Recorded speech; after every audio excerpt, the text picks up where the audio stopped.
अथ चतुःपञ्चाशः सर्गः। पप्लवादिसृष्टिः। कामधेनुं वसिष्ठोऽपि यदा नात्यजते मुनिः तदास्या शबलां रामा विश्वामित्रोऽन्वकर्षत। नीयमाना तु शबला रामा राज्ञा महात्मना दुःखिता चिन्तयामासा रुदन्ती शोककर्षिता। परित्यक्ता वसिष्ठेन किमहं सुमहात्मना याहं राजा भटैर्दीना ह्रियेया भृशदुःखिता। किं मया पाकृतं तस्या महर्षेर्भावितात्मनः यन्मामनागसं भक्तामिष्टां त्यजति धार्मिकः इति सा चिन्तयित्वा तु मुनिष्वस्य पुनः पुनः निर्धूयातांस्तदा भृत्यान्तशतशः शत्रुसूदन जगामानिलवेगेन पादमूलं महात्मनः।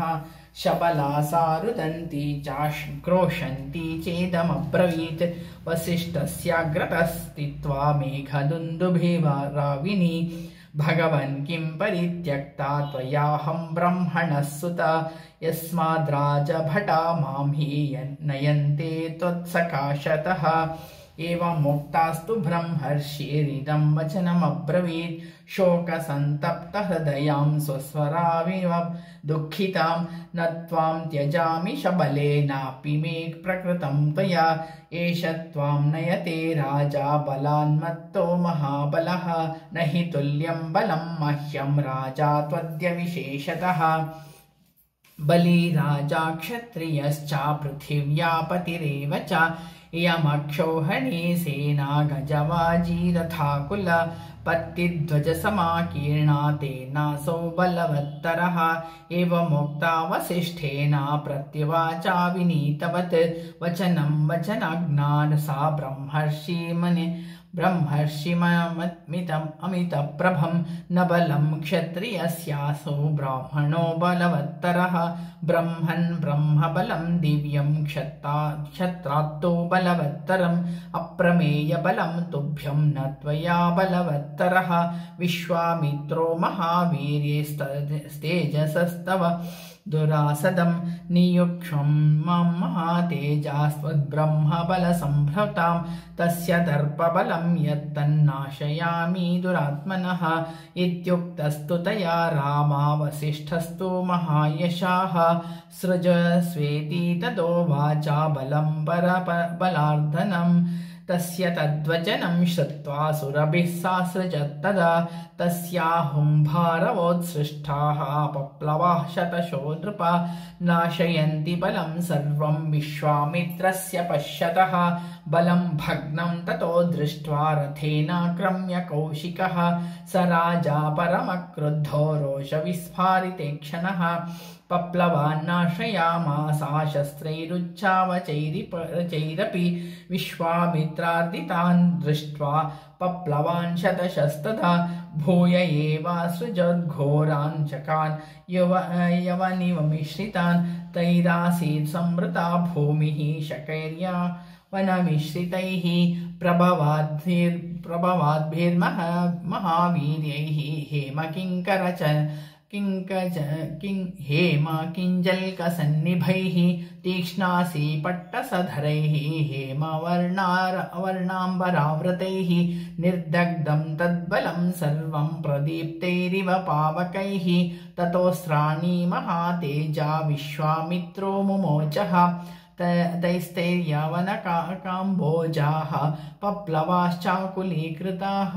ओम तत्सदिति श्रीमद् रामायणे वाल्मीकि आदिकाव्ये चतुर्विंशतिसहस्रिकायां संहितायां बालकाण्डे पप्लवादि सृष्टिर्नाम चतुःपञ्चाशः सर्गः। अथ पञ्चपञ्चाशः सर्गः। विश्वामित्रधनुर्वेदाधिगमः। ततस्तानकुलान् दृष्ट्वा विश्वामित्रास्त्रमोहितान् वसिष्ठश्चोदयामासा कामधुक्सृजयो गतः। तस्याहुंभारवोत्सृष्टाः काम्भोजारविसन्निभाः ऊधसस्त्वथ सम्भूताः बर्बराश्चस्त्रपाणयः योनिदेशाश्च यवनाः शक्रदेशाश्च कास्तथा रोमकूपेषु च म्लेच्छाहारीताः सकिरातकाः यैस्तन्निषूदितं सैन्यं विश्वामित्रस्य तत्क्षणात् सपदाति गजं साश्वं सरथं रघुनन्दन दृष्ट्वा निषूदितं सैन्यं वसिष्ठेन महात्मना विश्वामित्रसुतानां तु शतं नानाविधायुधम् अभ्यधावत् संक्रुद्धं वसिष्ठं जपतां वरं हुङ्कारेणैव तान् सर्वान् ददाह भगवान् ऋषिः ते सश्वारथसपादाता वसिष्ठेन महात्मना भस्मीकृतमुहूर्तेन विश्वामित्रसुतास्तदा दृष्ट्वा विनाशितान् पुत्रान् बलं च सुमहायशाः सव्रीडश्चन्तयाविष्टो विश्वामित्रो भवत्तदा समुद्र इव निर्वेगो भग्नदंश्च इवोरगः उपरक्त इवादित्यः सद्यो निष्प्रभतां गतः हतपुत्रबलो दीनो लूनपक्ष इव द्विजः हतदर्पो हतोत्साहो निर्वेदं समपद्यत सपुत्रमेकं राज्याय पालयेति नियुज्य च पृथिवीं क्षत्रधर्मेण वनमेवाभ्यपद्यत स गत्वा हिमवत्पार्श्वं किन्नरोरगसेवितं महादेवप्रसादार्थं तपस्तेपे महातपाः केनचित्वथ कालेन देवेशो वृषभध्वजः दर्शयामास वरदो विश्वामित्रं महामुनिं किमर्थं तप्यसे राजन् ब्रूहि यत्ते विवक्षितं वरदोऽस्मि वरो यस्ते काङ्क्षितः सोऽभिधीयताम् एवमुक्तस्तु देवेन विश्वामित्रो महातपाः प्रणिपत्य महादेवम् इदं वचनमब्रवीत् यदि तुष्टो महादेव धनुर्वेदो महायानघ साङ्गोपाङ्गोपनिषदः सरहस्या प्रदीयतां यानि देवेषु चास्राणि दानवेषु महर्षिषु गन्धर्वा यक्षरक्षसो प्रतिभान्तो मया नघ तव प्रसादाद्भवतो देवदेवा ममेप्सितम् एवमस्त्वित्वदेवेशो वाक्यमुक्त्वा गतस्तदा प्राप्या चास्राणि राजर्षि विश्वामित्रो महाबलः दर्पेण महता युक्तो दर्पपूर्णो भवत्तदा विवर्धमानो वीर्येण समुद्रा इव पर्वसु हतमेवा तदा मेने वसिष्ठां ऋषिसत्तमं ततो गत्वा श्रमपदं मुमोचास्राणि पार्थिवः एस्तपोवनं सर्वं निर्दग्धं चास्रतेजसा उदीर्यमाणमस्त्रं तद्विश्वामित्रस्य धीमतः दृष्ट्वा विप्रधृता भीता मुनयः शतशो दिशः वसिष्ठस्य च ये शिष्यास्तथैव मृगपक्षिणः विद्रवन्ति भयाद्भीता नानादिग्भ्यः सहस्रशः वसिष्ठस्याश्रमपदं चोन्यमासीन्महात्मनः मुहूर्तामिव निःशब्दम् आसीदिरणसन्निभम् वदतो वै वसिष्ठस्य मा भैष्टीति मुहुर्मुहुः नाशयाम्यद्य गाधेयं निहारामिव भास्करः एवमुक्त्वा महातेजा वसिष्ठो जपतां वरः विश्वामित्रं तदा वाक्यं सरोषमिदमब्रवीत् आश्रमं चिरसंवृद्धं यद्विनाशितवानसि दुराचारोऽसि यन्मूढा तस्मात् त्वं न भविष्यसि इत्युक्त्वा परमक्रुद्धो दण्डमुद्यम्य सत्वरः विधूम इव कालाग्निर्यमदण्डमिवापरम् ॐ तत्सदिति श्रीमद् रामायणे वाल्मीकि आदिकाव्ये चतुर्विंशतिसहस्रिकायां संहितायां बालकाण्डे विश्वामित्रधनुर्वेदाधिगमनो नाम पञ्चपञ्चाशः सर्गः षट्पञ्चाशः सर्गः ब्रह्मतेजो बलम् एवमुक्तो वसिष्ठेन विश्वामित्रो महाबलः आग्नेयामस्त्रमुत्क्षिप्य तिष्ठतिष्ठेति चाब्रवीत् ब्रह्मदण्डं समुत्क्षिप्य कालदण्डमिवापरं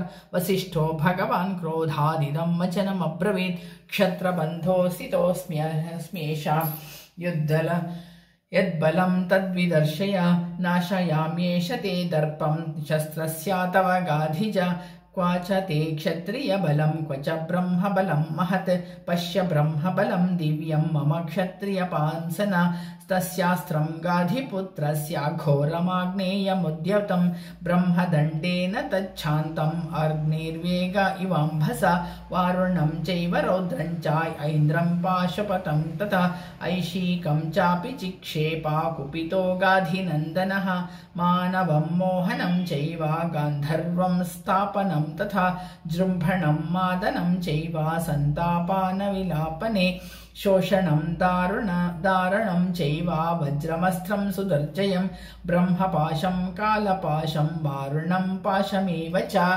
पैनाकास्त्रं च दयितां शुष्कार्ध्रे अशनि उभे दण्डास्त्रमथ पैशाचं क्रौञ्चमस्त्रं तथैव च धर्मचक्रं कालचक्रं विष्णुचक्रं तथैव च वायव्यं मथनं चैव अस्त्रं हयशिरस्तथा शक्तिद्वयं च चिक्षेपा कंकालं मुसलं तथा वैद्याधरं महास्त्रं च कालस्त्रमथ दारुणं त्रिशूलमस्त्रं घोरं च कापालामथ कंकणम् एतान्यस्त्राणि चिक्षेपा सर्वाणि रघुनन्दन वसिष्ठे जपतां श्रेष्ठे तदद्भुतमिवाभवत् तानि सर्वाणि दण्डेन ग्रसते ब्रह्मणः सुतः तेषु शान्तेषु ब्रह्मास्त्रं क्षिप्तवान् गाधिनन्दनः तदस्त्रमुद्यतं दृष्ट्वा देवासाग्नि पुरोगमाः देवर्षयश्च सम्भ्रान्ता गन्धर्वा समहोरगाः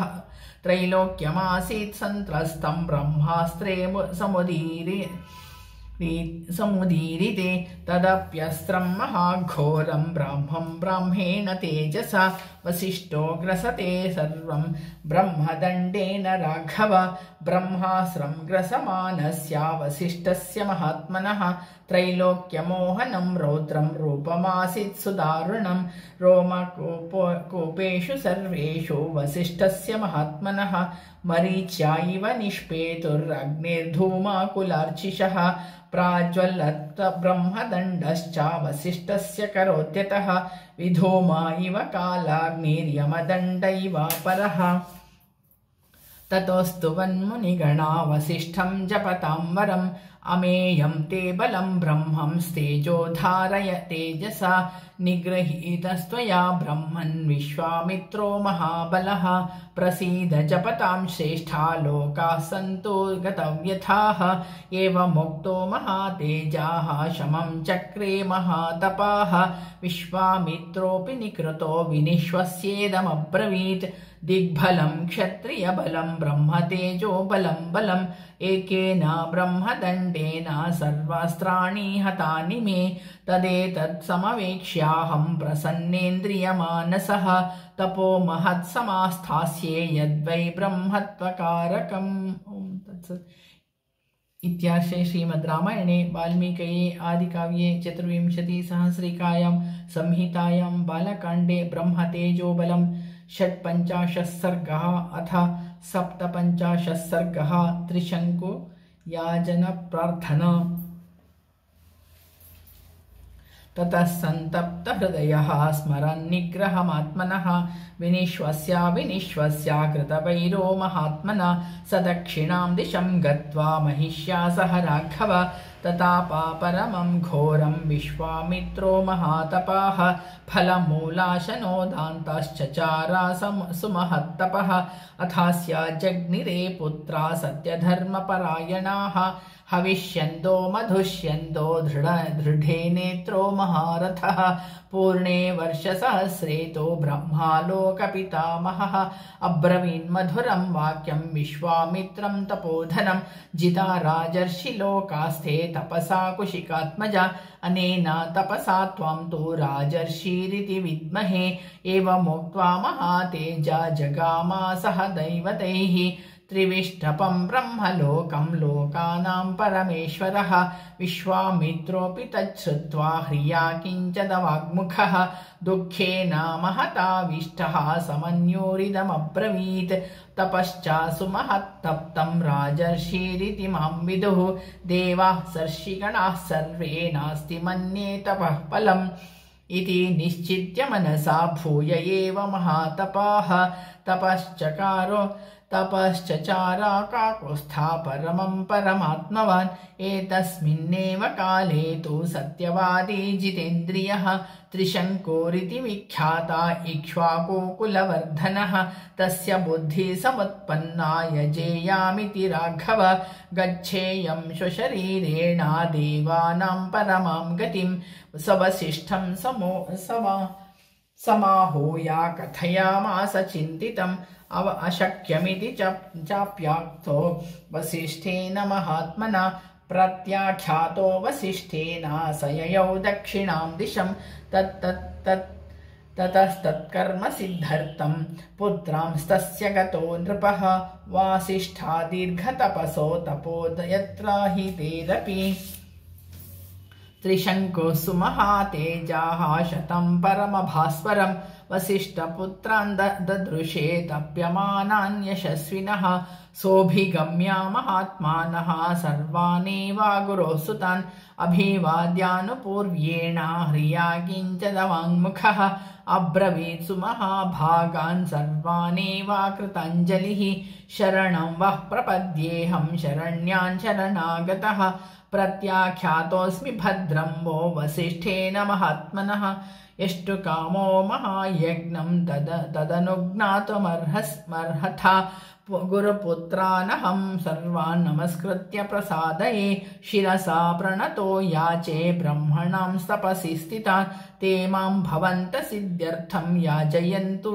समाहिताः सशरीरो यथाहं हि देवलोकमवाप्नुयाम् प्रत्याख्यातो वसिष्ठेन गतिमन्यां तपोधनाः गुरुपुत्रान् ऋते सर्वान्नाहं पश्यामि काञ्चन इक्ष्वाकूणां हि सर्वेषां पुरोधा परमागतिः पुरोधसस्तु विद्वांसस्तारयन्ति सदा नृपान् तस्मादनन्तरं सर्वे भवन्तो दैवतं मम। इत्यार्थे श्रीमद् रामायणे वाल्मीकेये आदिकाव्ये चतुर्विंशतिसहस्रिकायां संहितायां बालकाण्डे त्रिशङ्कुयाजनप्रार्थना नाम 57 सर्गः।